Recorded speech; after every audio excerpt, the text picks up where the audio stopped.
My name is Matsiko. I'm the director of Highmark Dairy Farm, based in Bubare, Kamshoko, Kashari, Mbarara District. As the enterprise speaks for itself, we do dairy farming and we do zero grazing as our mode of farming. Not because this is what we wanted, that's because we had a limitation of land. We decided to go zero grazing.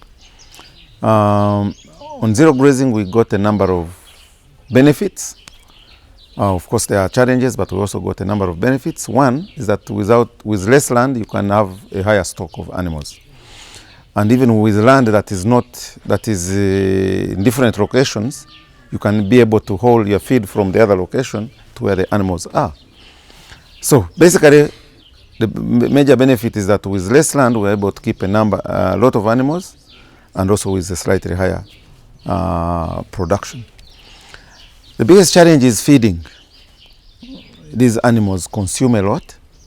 On average, in terms of dry matter, the kind of fiber and feed this animal eats minus less the water that is always embedded in, it requires about 18 kilograms. That's for about 500 kilogram or 600 kilogram animal. Now, to achieve that, for example, if you are feeding Napier grass alone, which is about 80% water, you need to have about 75 to about 90 kilograms of feed for this animal per day. This is so enormous for a farmer to look for, and especially if you are going to forage or look for this feed with your hands or manually.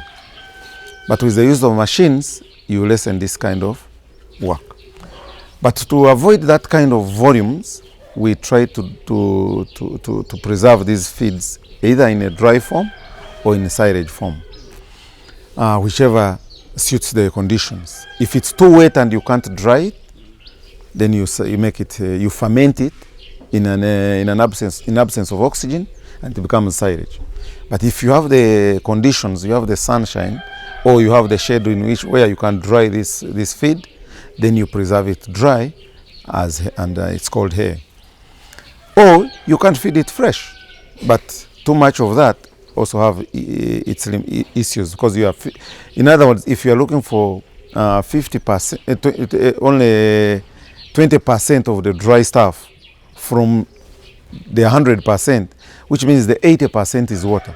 Now, if you don't dry it or wilt it to reduce the moisture externally, then you are forcing this cow to have excess water in its system that's not necessary. For example, you may find a cow eats about 45 kilograms of that and it's satisfied.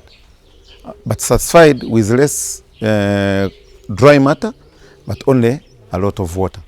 So, yet if you dried it down or wilted it down and reduce the moisture content, let's say by half, you'll find by the time it eats the 45 kilograms, it's already satisfied because the water is no longer there. So that's the basis of feeding. But also feeding, we look at, first and foremost, the animal must get satisfied. Now, once it's satisfied, you've reached the dry matter requirements. Now you look at the quality. Before you even think of quality, the cow must get satisfied. Now, after that, you look at quality. If it's a milk-producing cow, you need roughly 20% of that feed to be protein, because protein helps to synthesize milk.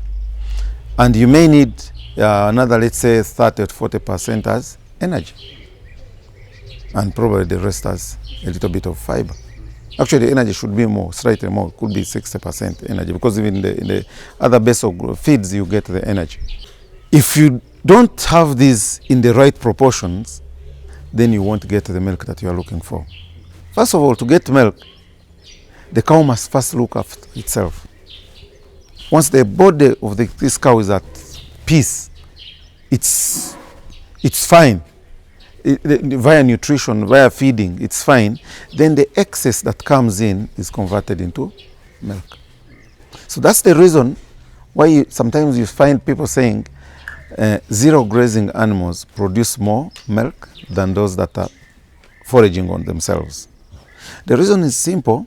It's because the cow that is under zero-grazing uses less energy as opposed to the one that is foraging outside. Now, once this uses less energy, the extra energy is converted into milk. So that's the principle. So feed it well, give it the energy it requires, give it the protein it requires, give it the fiber it requires, then this animal will be fine. And then the result will be milk production. But protein and energy are the most costly components in our animal feeds. So getting that is expensive. Otherwise, everybody would produce milk. So you need to look at the right sources now in order to produce your milk. For example, if you went on the market and bought maize grain, milled it, and fed it to this cow, it will produce milk. You could go on the market and buy cotton seed cake or soya bean. A kilo is 2,000. Roast it, grind it, mix it with the maize. This cow is going to produce milk.